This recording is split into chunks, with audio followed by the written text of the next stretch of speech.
My mom would be at all my sporting events. Let's say I was playing football, okay?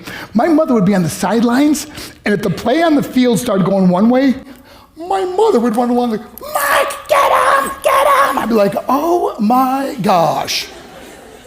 I'd get in the huddle with the other guys. They go, Mark, is that your mother? I go, no, I never saw her before in my life. See, the greatest gift my mother ever gave me, she believed in me. I have overdosed on drugs on 3 occasions where I should have been dead. But I believe I was kept here for a reason. You show me your friends, I will show you your future. How do I know this? I hung out with losers, and I became the biggest loser of them all because I gave up everything I dreamt about as a little boy because of who I chose to surround myself with. My friends would drive me home at 2, 3, 4 in the morning. We'd be drunk and high, laughing in the car. We'd pull up in front of my house in New York. They go, Mark, the light's on. I go, oh man, my mother's up. See, my mom wouldn't go to bed until she knew her son was still alive. I'd walk in, she'd say, hi, Mark, how was your night? I go, it's good, Mom, I'm just gonna go to bed. She goes, can I talk to you for a minute? I go, Mom, I'm tired, I'm just gonna go to bed. She goes, Mark, I haven't seen you all day and all night. Can I please talk to you? I said, man, just leave me alone. You bug me. I'd slam my bedroom door on the one person who believed in me. I was on a worldwide tour and we were wrestling overseas in Japan. After my wrestling match, I went upstairs in my hotel room and I fell asleep. There was a knock at my door at 3 o'clock in the morning. I got out of bed and I looked through the safety window and I could see it was a Japanese promoter. So I opened the door and he said, Mark, you need to call home. There's been an emergency. I went and got on the hotel room phone. I called back to the United States. I said, hey, what's going on? They said, Mark, I don't know how to tell you this. I said, just tell me what happened. All of a sudden they started crying. They go, Mark, I can't tell you. I said, just say it. They said, Mark, your mother died. I just threw the phone down. I ran out of my hotel room.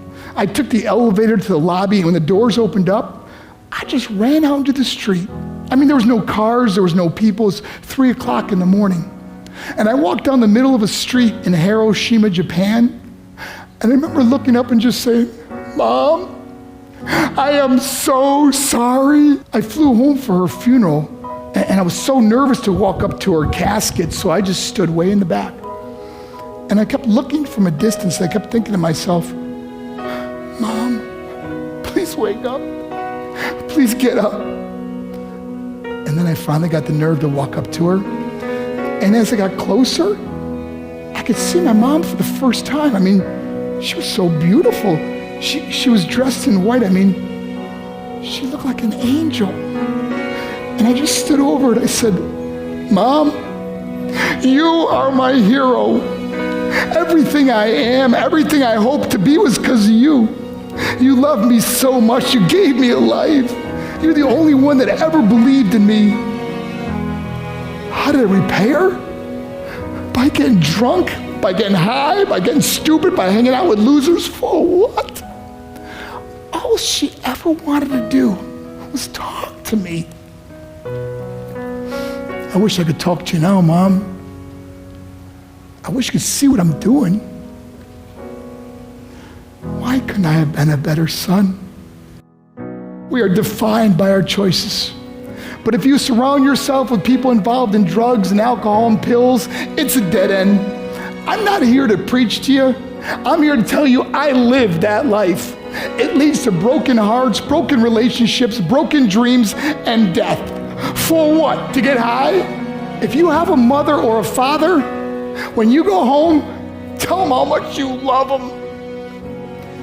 See, my whole life was about being rich and famous. I had to be a millionaire. I had to win the race. I had to win the race at the expense of my marriage, my family, my friends. For what? To be all alone in the world? I learned what is truly important, and that is how precious this gift of life is, and our families, and how quickly it can be taken away. See, I no longer live in time, I live in moments. See, it's not what's in your pocket that matters. It's what's in your heart that truly matters. Love Love is just a word until somebody comes along and gives it meaning. You're